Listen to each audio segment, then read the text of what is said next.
Hello guys, स्वागत है आपका दोबारा इस वीडियो लेक्चर में।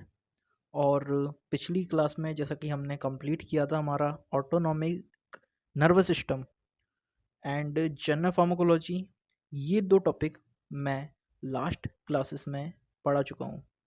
इनकी वीडियोस आप देख सकते हैं, पार्ट्स में डिवाइडेड है। और अब जो मैं शुरू करने जा रहा हूँ ये है हमारा तीसरा टॉपिक फार्माकोलॉजी का। अब ये तीसरा टॉपिक जो है ये है हमारा ब्लड। ब्लड है हमारा। अब ये ब्लड जो है इसको हम कहते हैं हिमेटोपोइटिक सिस्टम। Haematopoietic system. अब थोड़ा मैं पहले एक बार इंट्रो दे देता हूँ, पूरा ओवरव्यू बता देता हूँ। देखिए, पहले हमने शुरू में स्टार्ट करा था जनरल फार्माकोलॉजी से, उसके लेक्चर मैंने बता दिए। उसमें से एक लेक्चर रह गया है जनरल फार्माकोलॉजी का,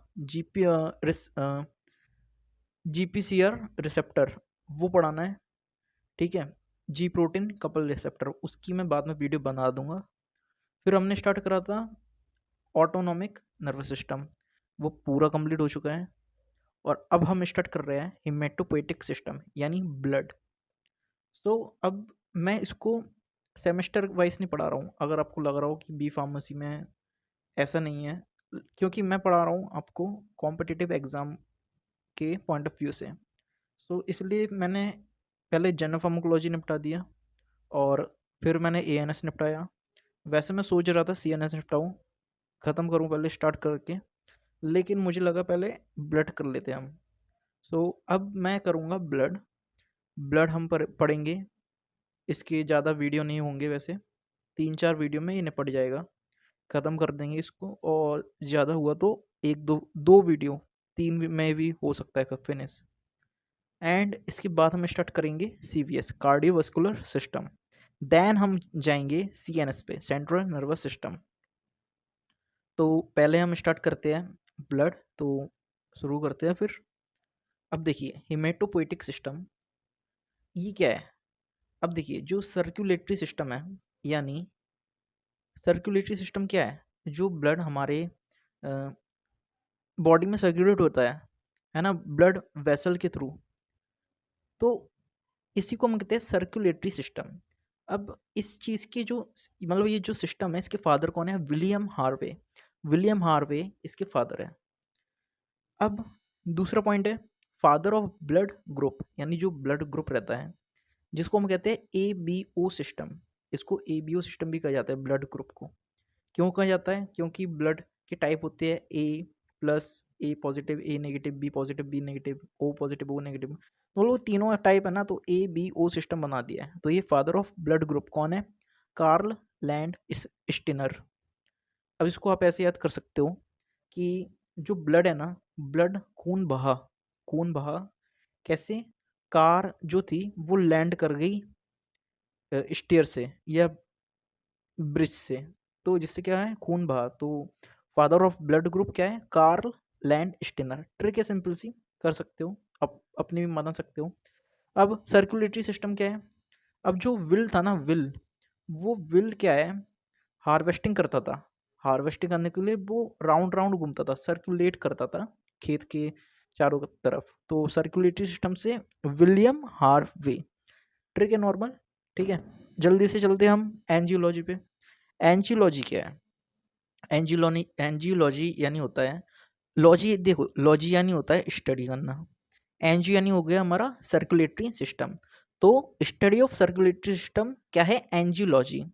हिमेटोलॉजी क्या है? लॉजी यानी स्टडी करना, हीम यानी ब्लड, तो स्टडी ऑफ ब्लड क्या है? हिमेटोलॉजी। अगले पॉइंट पे जाते हैं हम। अब देखिए जो आर्टरीज है ना हमारा, दो चीज रहती है, एक आर्टरीज रहती है, एक वीन्स रहती है, आर्टरी वीन्स। अब जो आर्टरीज रहती है इसमें जो ब्लड प्रेशर होता है वो हमेशा ज़्यादा रहेगा एज कंपेयर टू वेन्स। तो आपने जब भी जो डॉक्टर इंजेक्शन लगाता है ना, वो हमेशा वेन्स में लगाता है, आर्टरीज में नहीं लगाता। क्योंकि क्यों? आर्टरीज में रहता है ब्लड प्रेशर हाई, अगर वो वहाँ पे इंजेक्शन देगा तो ब्लड निकलने का खतरा है, चांस है, रिस्क है। इसलिए हमेशा डॉक्टर जो इंजेक्शन होता है वो वेन्स में देता है। तो ये पॉइंट है अगला। अब एक और पॉइंट, जो लार्जेस्ट आर्टरी है इज ओर्टा है, जो हमारी लार्जेस्ट आर्टरी होती है वो रहती है ओर्टा। ये सप्लाई करती है ब्लड को सारे ऑर्गन में बॉडी के। अब एक और पॉइंट, जो अमाउंट ऑफ ब्लड है बॉडी में, जो ब्लड प्रेजेंट रहता है हमारी बॉडी में, वो कितना रहता है? वो रहता है बॉडी जितना बॉडी का वेट है ना, उसका 7 से 8%। यानी अगर किसी व्यक्ति का बॉडी वेट 100 kg है, तो उसमें जो ब्लड होगा वो होगा 7 से 8 लीटर। अगर किसी का वेट है 70 से 80 kg, तो उसमें ब्लड होगा 5 से 6 लीटर।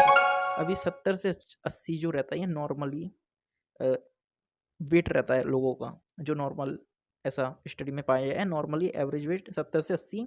तो इनमें कितना ब्लड होता है? 5 से 6 लीटर।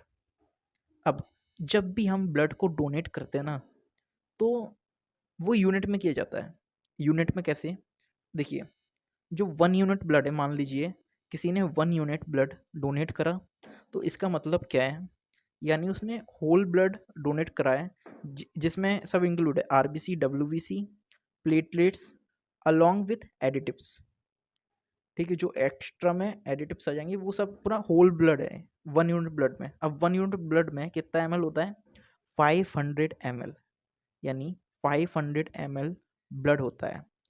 अब कभी भी कोई पूछे कि 1 यूनिट ब्लड डोनेट करना है, यानी उसका मतलब है कि 500 ml डोनेट करना है।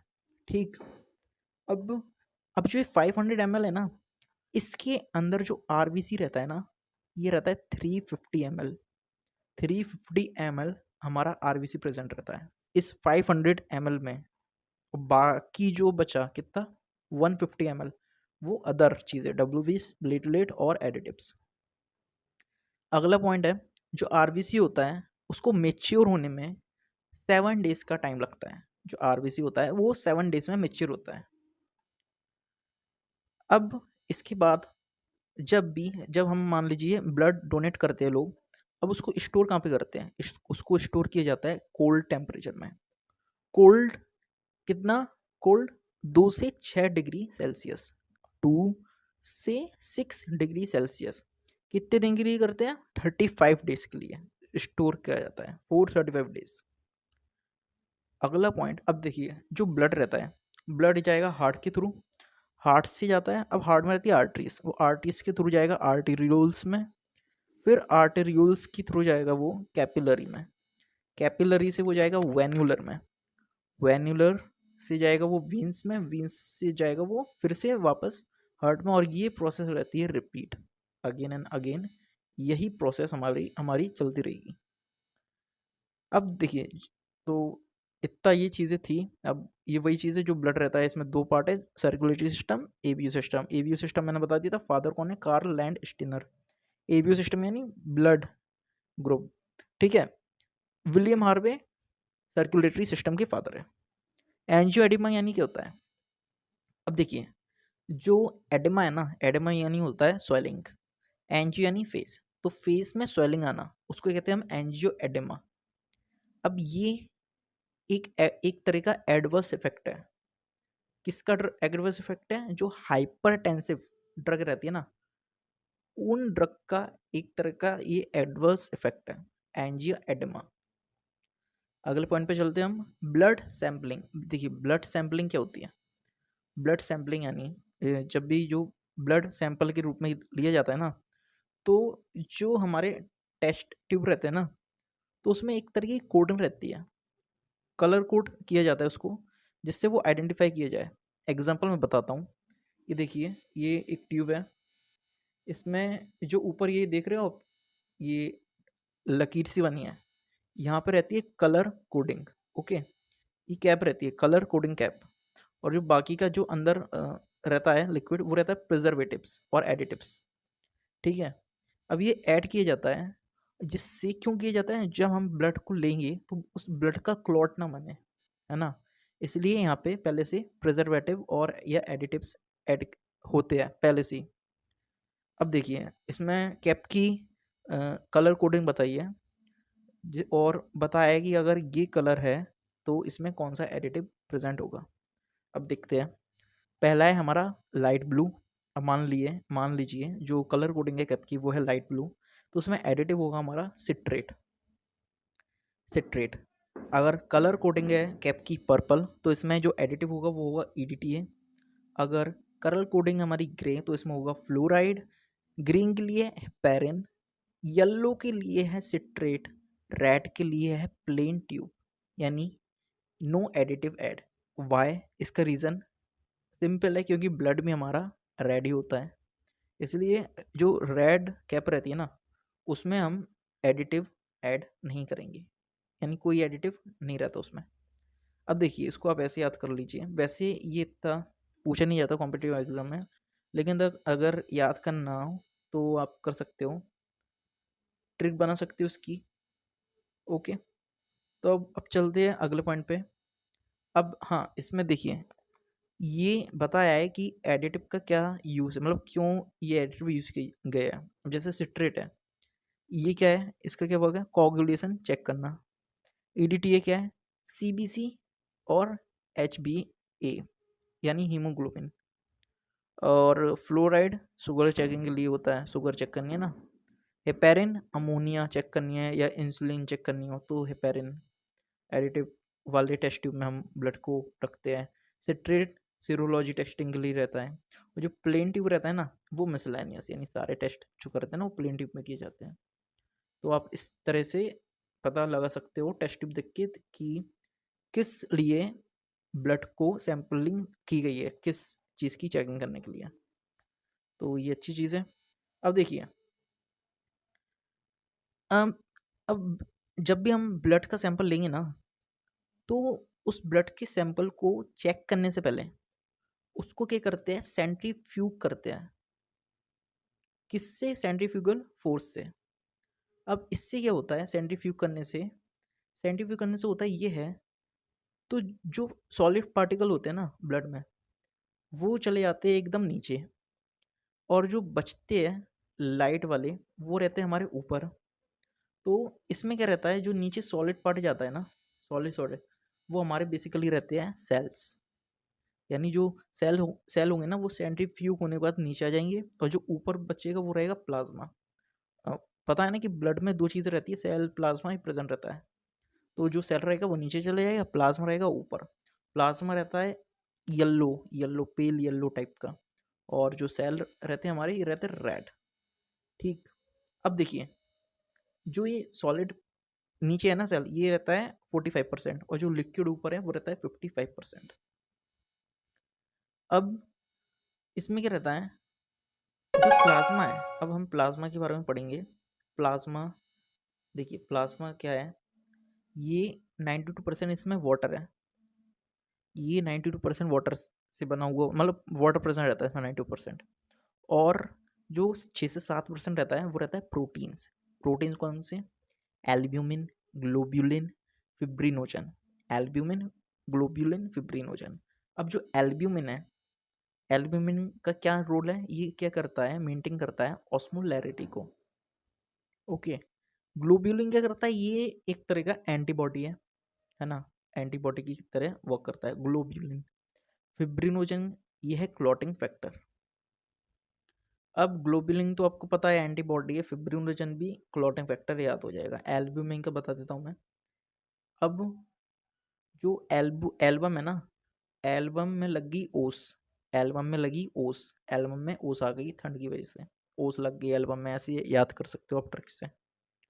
ठीक है, तो एल्ब्यूमिन क्या करता है, मेंटेन करता है ऑस्मोलैरिटी को।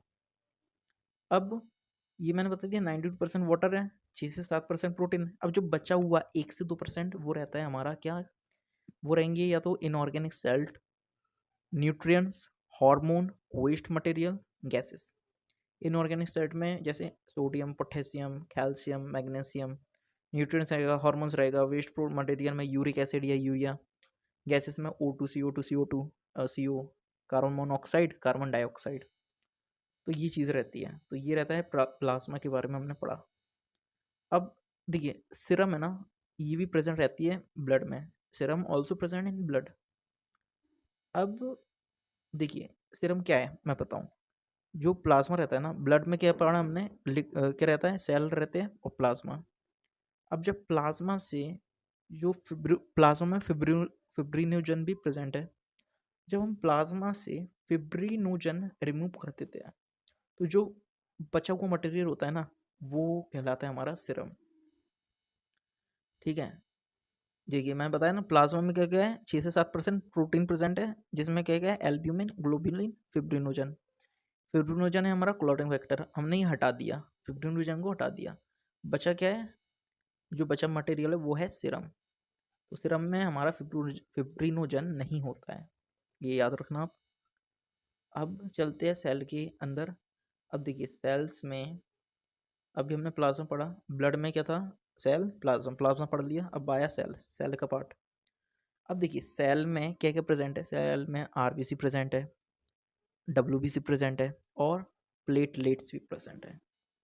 अब देखिए एक कंफ्यूजन होता है कि रेड ब्लड सेल है या रेड ब्लड कॉर्पुलस है, दो चीज़ें रहती हैं ना, सेल और कॉर्पुलस। अब इसमें कंफ्यूजन रहता है तो मैं बता दूं, इसमें क्या रहता है, ऊपर देखिए आप हेडिंग पे, अगर सेल में न्यूक्लियस प्रेजेंट है, सेल में क्या रहता है, न्यूक्लियस प्रेजेंट रहता है, जब भी न्यूक्लियस प्रेजेंट है तो वो कहलाएगा सेल। अगर न्यूक्लियस प्रेजेंट नहीं है तो उसे कहेंगे हम कॉर्पसल्स, यानी न्यूक्लियस प्रेजेंट नहीं है इसका मतलब वो मिच्योर है, न्यूक्लियस पे नहीं है, वो मिच्योर है। अब इसमें क्या है, जो आरबीसी है ना, इसको हम कहते हैं रेड ब्लड कॉर्पसल्स या एरिथ्रोसाइट्स। डब्ल्यूबीसी को हम कहते हैं white blood cells, not corpuscles, it's a cells. और या कहेंगे इसको ल्यूकोसाइट्स। प्लेटलेट्स को हम कहते हैं थ्रोम्बोसाइट्स। अब इसकी एक ट्रिक बनाई थी मैंने, वो आपको बता देता हूँ, अगर आपको अच्छी लगी आप करना इसे याद। जैसे अब देखिए जो प्लेट है ना, प्लेट की थ्रो, प्लेट को किया थ्रो, तो इससे हो गया थ्रोम्बोसाइट्स, प्लेट को किया थ्रो। डब्ल्यूबीसी क्या है, जो डब्ल्यू है ना, डबल डबल डबल डबल, जो डबल दोनों साइड रहते हैं, यानी इस साइड भी इस साइड भी डबल रोल प्ले करते हैं, है ना, क्या कहते हैं उसको, लोटा, है ना, डबल लोड कर रहा है, इस पार्टी में भी उस साइड पार्टी में भी है।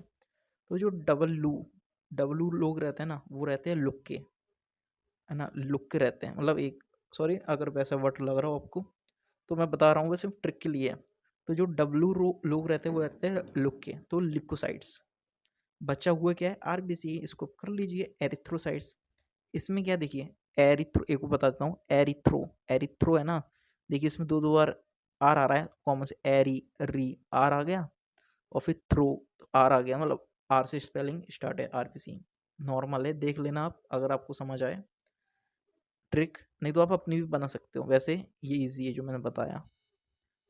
अब देखिए जो एम्ब्रियो स्टेज रहता है ना, एम्ब्रियो स्टेज से ही आरबीसी बनना चालू हो जाती है।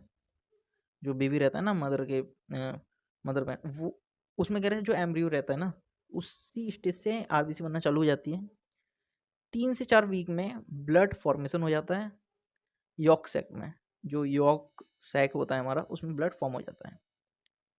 इसके बाद क्या होता है, स्प्लीन में फॉर्मेशन होता है ब्लड का, स्प्लीन में फॉर्मेशन होगा, उसके बाद होगा बोन मैरो में। क्या क्या बताया मैंने, पहले होगा योक सैक में, फिर होगा स्प्लीन में, फिर होगा बोन मैरो में।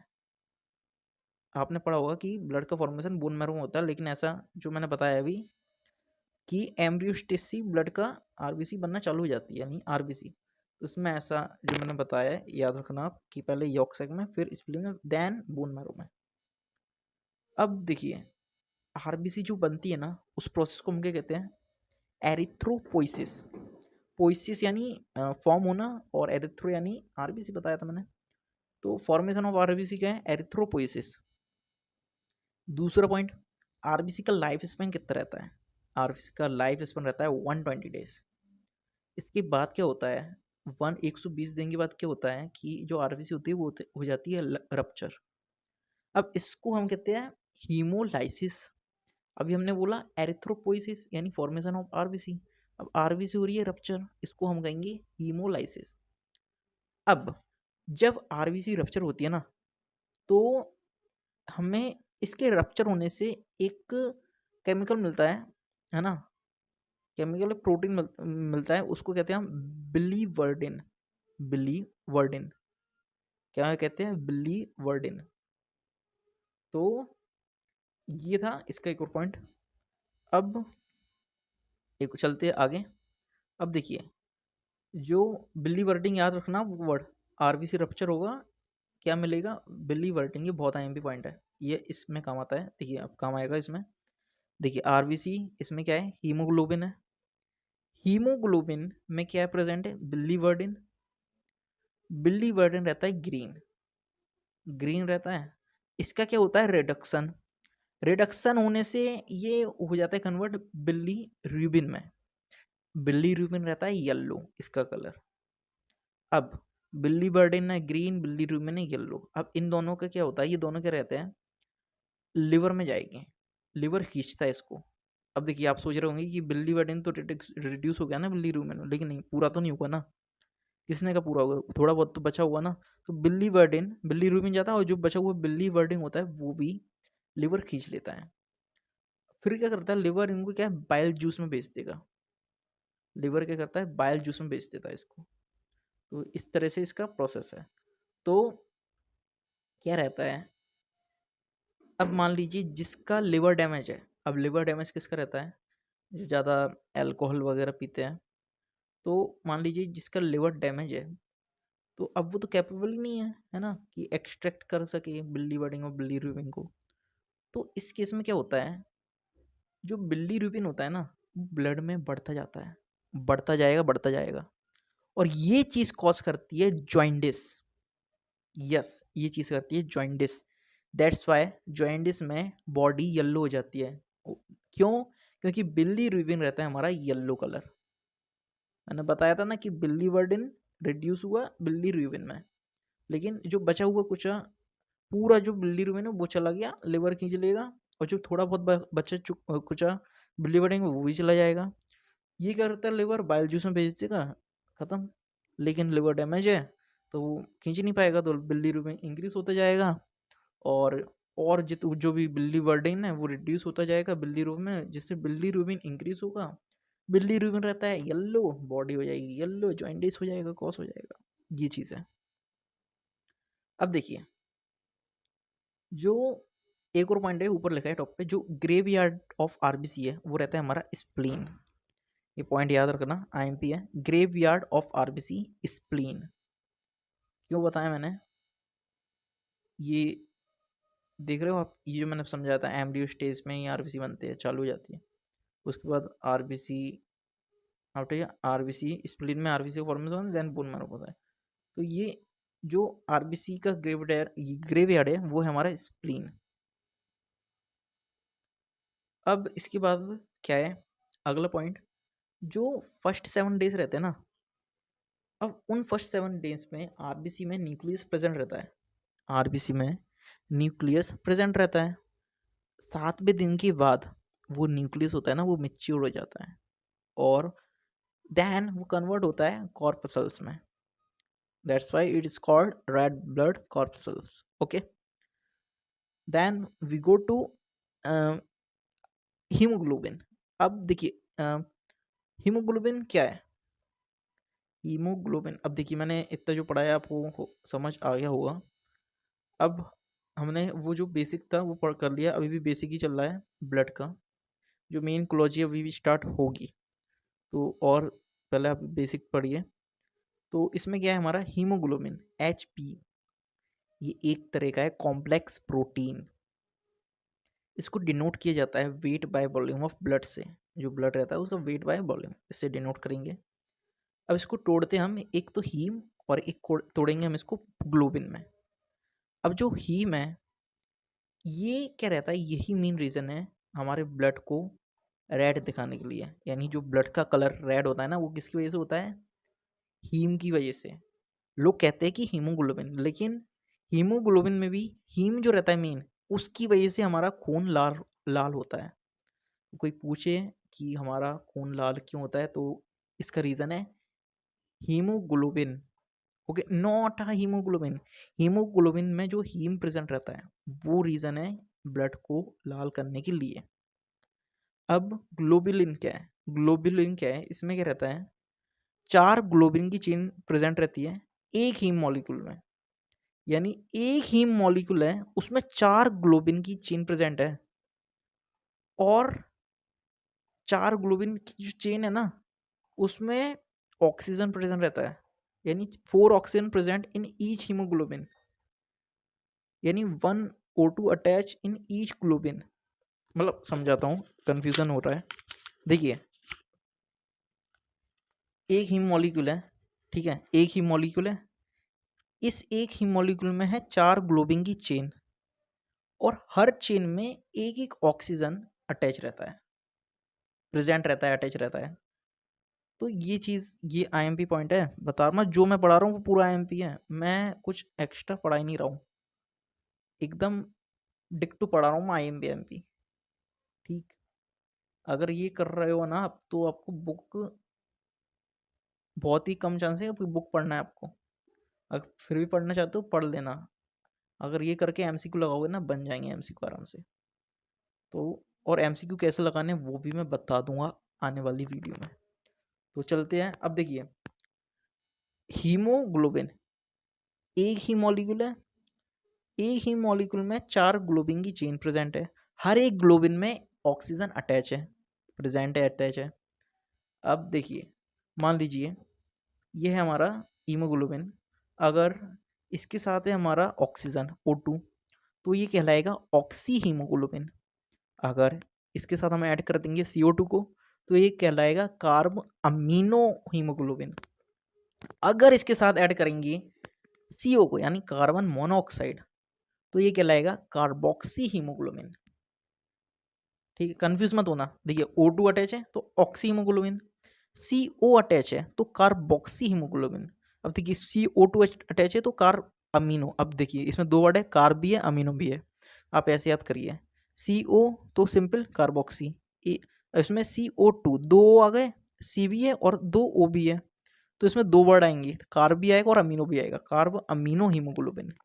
ये कन्फ्यूजन रहता है, क्योंकि मुझे भी रहता है इसमें याद करने में, कंफ्यूज हो जाता था कि कभी CO को मैं क्या करता था, CO को ही उसमें कर देता था कि कार्ब अमीनो हीमोग्लोबिन है, कुछ कन्फ्यूजन होता था। तो आप ऐसे याद कर लीजिए कि देखिए, इसमें C भी है और 2 O भी है, O भी है एक्स्ट्रा में, तो इसमें 2 वर्ड वाला हमारा टर्म आएगा, यानी carb amino haemoglobin. Okay, carboxy haemoglobin.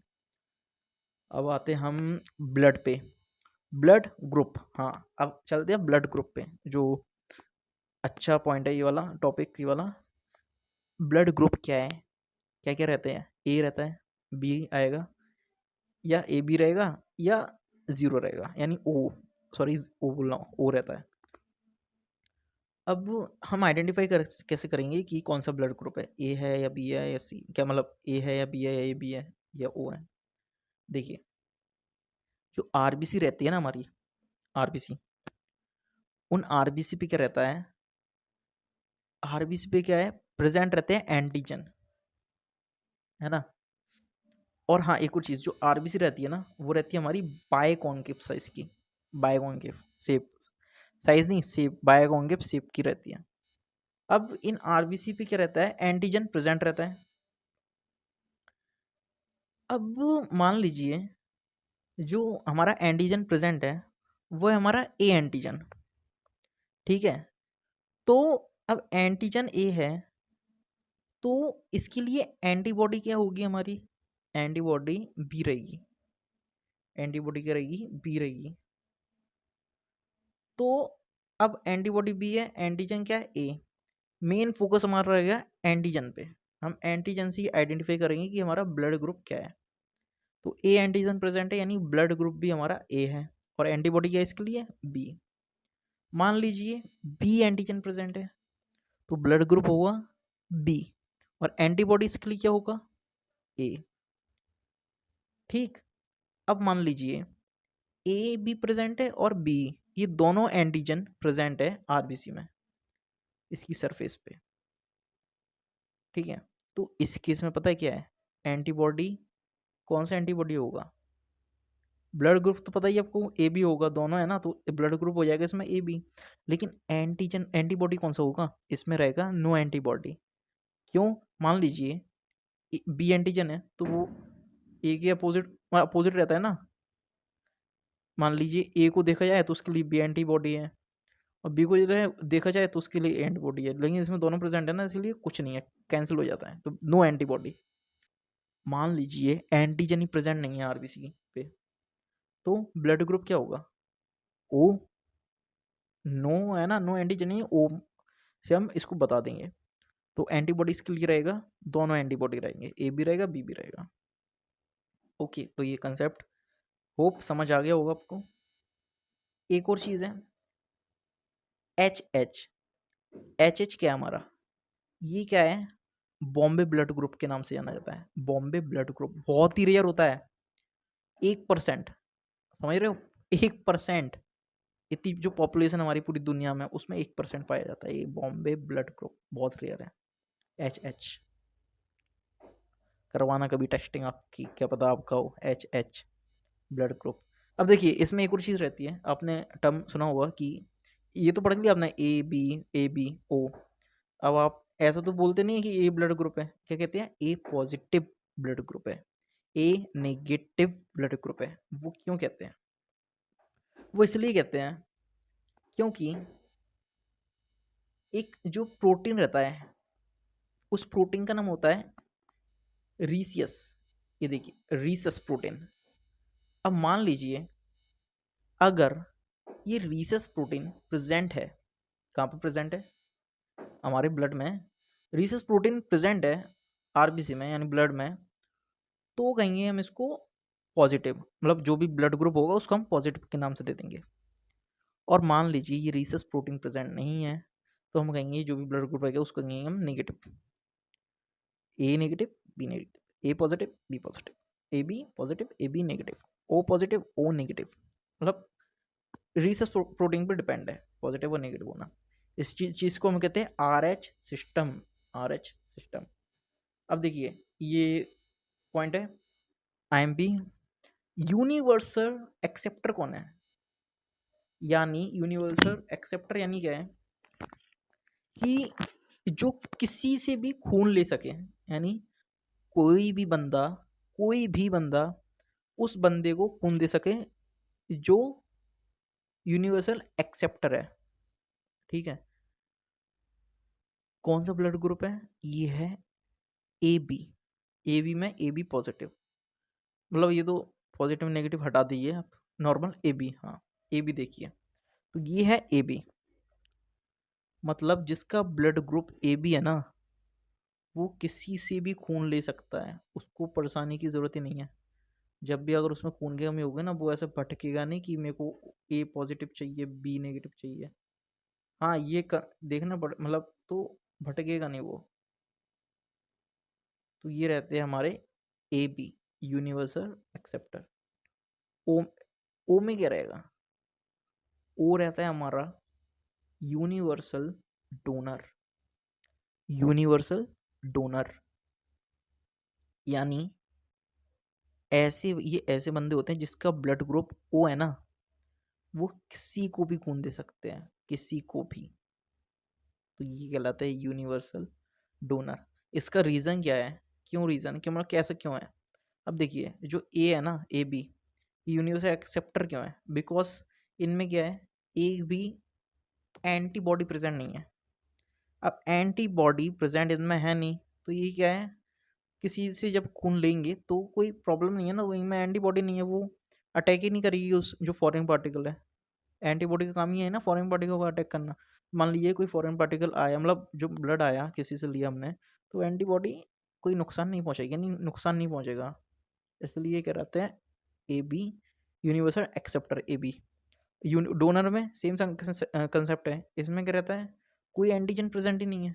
यानी जब ये किसी को देंगे ना, तो इनमें मान लीजिए एंटीजन तो प्रेजेंट है नहीं, तो जब ये किसी की जाएगी बॉडी में, तो उसमें जो एंटीबॉडी रहेंगे वो अटैक किस पे करेंगे, किसी पे नहीं, तो सिंपल सेफ रहेगा व्यक्ति। तो इसलिए कहलाता है यूनिवर्सल डोनर। अब चलते हैं हम अगले पॉइंट पे। अब देखिए, मान लीजिए जो मेल है उसका जो ब्लड ग्रुप है वो है पॉजिटिव, जो फीमेल है उसका है पॉजिटिव, तो जो बेबी होगा ना उनसे उसका ब्लड ग्रुप होगा positive positive positive positive. Negative होगा, रियली चांस है नेगेटिव हो, मोस्टली पॉजिटिव होगा। मान लीजिए मेल का है पॉजिटिव नेगेटिव, फीमेल का है पॉजिटिव, इस केस में भी नेगेटिव नहीं होगा, प्लस माइनस मत कर देना मैथ्स का कंसेप्ट लगा के, ये चीज़ अलग है। इस केस में भी होगा बेबी पॉजिटिव, उसका ब्लड ग्रुप जो है ना। अब दोनों के नेगेटिव है, नेगेटिव नेगेटिव, तो इसमें भी क्या होगा नेगेटिव, यानी जो फीमेल है ना उसका देख रहे हैं हम मेन। देखिए पहले में फीमेल का पॉजिटिव था तो बेबी का पॉजिटिव, फीमेल का पॉजिटिव था बेबी का पॉजिटिव, फीमेल का नेगेटिव है बेबी का नेगेटिव। लेकिन फोर्थ कंडीशन कुछ अलग है, फोर्थ अलग है, ये सेम नहीं है। मान लीजिए बेबी का है पॉजिटिव, फीमेल का है नेगेटिव, इस केस में क्या होगा, अगर अगर बाई चांस बेबी का नेगेटिव हो जाता है तो कोई प्रॉब्लम नहीं है, ठीक है। बेबी का अगर ब्लड ग्रुप पॉजिटिव नेगेटिव आता है तो कोई प्रॉब्लम नहीं है, कोई मैच हो रहा है, फीमेल मदर का भी तो नेगेटिव है ना। बाई चांस अगर पॉजिटिव आ गया, बेबी का जो ब्लड ग्रुप है वो पॉजिटिव आ गया, उस केस में प्रॉब्लम है, और इस केस को हम कहते हैं R H incompatibility. R H incompatibility कहा जाता है इस सिनेरियो को, यानी इसमें दो कंडीशन रहती है, अगर नेगेटिव भी हो सकता है पॉजिटिव भी हो सकता है। पॉजिटिव में प्रॉब्लम है, नेगेटिव में प्रॉब्लम नहीं है, तो मेन पॉजिटिव पे फोकस करते हैं। देखिए अब क्या है, इसमें पूरा बताता हूँ मैं, आईएमपी कंसेप्ट है ये, अच्छे से पढ़ना आप। क्या है, जो मेल का ब्लड ब्लड ग्रुप है ना वो पॉजिटिव है, फीमेल का है नेगेटिव, तो जो फीमेल होती है ना, जो फीमेल में जो ब्लड रहता है ना वो क्या करता है, एंटीबॉडी बनाता है, बनाना चालू कर देता है। फर्स्ट प्रेगनेंसी में बता रहा हूँ मैं, फर्स्ट प्रेगनेंसी में वो क्या करेगा, एंटीबॉडी बनाना चालू करेगा। क्यों करेगा, क्योंकि वो नेगेटिव है, किसका, फीमेल का नेगेटिव, यानी उसमें रीसियस प्रोटीन प्रेजेंट नहीं है, नहीं है। और बेबी का आ गया पॉजिटिव, उसमें रीसियस प्रोटीन प्रेजेंट है, तो प्रेजेंट है मतलब बेबी में प्रेजेंट है, पॉजिटिव है ना, प्रेजेंट है, तो फीमेल की जो ब्लड है ना उसमें एंटीबॉडी बनाना चालू करेगा ताकि अटैक, समझ रहे हो ना, जो एंटीबॉडी का काम ये है फॉरेन पार्टी को अटैक करना, तो वो एंटीबॉडी बनाना चालू कर देगा जो ब्लड रहेगा फीमेल का फर्स्ट प्रेगनेंसी में। अब इससे क्या होगा, इससे ये होगा कि पहली प्रेगनेंसी को हो जाएगी सेफली, कोई प्रॉब्लम नहीं है। लेकिन जब सेकंड प्रेगनेंसी होगी ना, सेकंड प्रेगनेंसी में क्या है, एंटीबॉडी प्रेजेंट है वो पहले से जो बना हुआ था। अब ये एंटीबॉडी प्रेजेंट है ना फीमेल में, ये कॉज करेगी आर एच इनकम्पैटिबिलिटी। ओके, ये एंटीबॉडी कॉज करेगी आर एच इनकम्पैटिबिलिटी, मीन्स जो सेकंड चाइल्ड होगा ना उसको हार्म पहुंचाएगी एंटीबॉडी। ये जो एंटीबॉडी है ना जो प्लेसेंटा होगा ना उसको क्रॉस करेगी, और जो बेबी है ना जो सेकंड वाला जो हुआ है सेकंड प्रेगनेंसी में उस पर अटैक करेगी जाके, ठीक है, उस पर अटैक करेगी, उसके जो एंटीजन है आरबीसी में प्रेजेंट।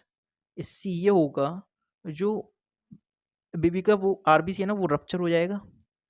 अब रप्चर होने के बाद क्या होगा, आरबीसी रप्चर होना है यानी हीमोलाइसिस, हीमोलाइसिस होगा। हीमोलाइसिस में यानी एनीमिया, खून की कमी होना। इस केस में क्या रहेगा, बिलीरुबिन इंक्रीज हो जाएगा बॉडी में, बिलीरुबिन बॉडी में इंक्रीज होगा, इससे क्या हो रहा है, जॉइंटिस कॉज करेगा, ये जॉइंटिस होगा, कर्निक्टरस होगा, कर्निक्टरस। और क्या होगा, हीमोलाइसिस होने से हार्ट अटैक के चांसेस भी है, ठीक है। तो ये सारी चीज़ें होगी, तो ये आर एच इनकम्पेटिबिलिटी है ना। मदर का है हमारा पॉजिटिव, मदर का है हमारा आर एच नेगेटिव, फीटस का पॉजिटिव है, आर एच इनकम्पेटिबिलिटी। अब ये जो आर एच इनकम्पेटिबिलिटी है ना ये कॉज करेगी एरिथ्रोब्लास्टोसिस फुटिलिस, फुटिलिस यानी haemolytic disease of new born, यानी जो न्यू बॉर्न चाइल्ड है उसमें हीमोलाइटिक डिसीज होना। इसको कहते हैं हम एरिथ्रोब्लास्टोसिस फुटिलिसिस फुटिलिस।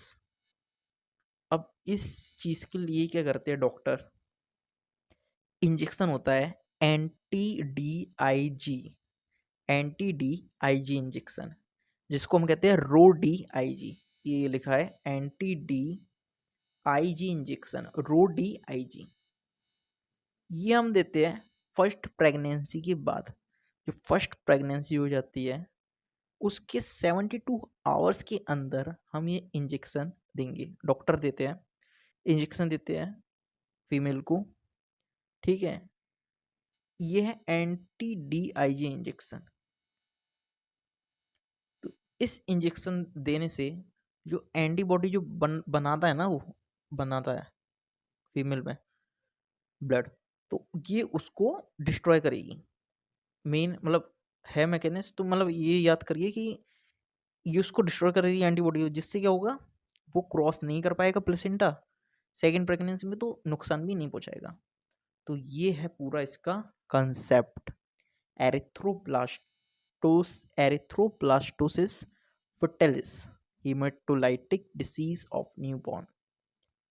आईएमपी है, बहुत आईएमपी था जो मैंने बताया आपको, ये कंसेप्ट याद रखना आप।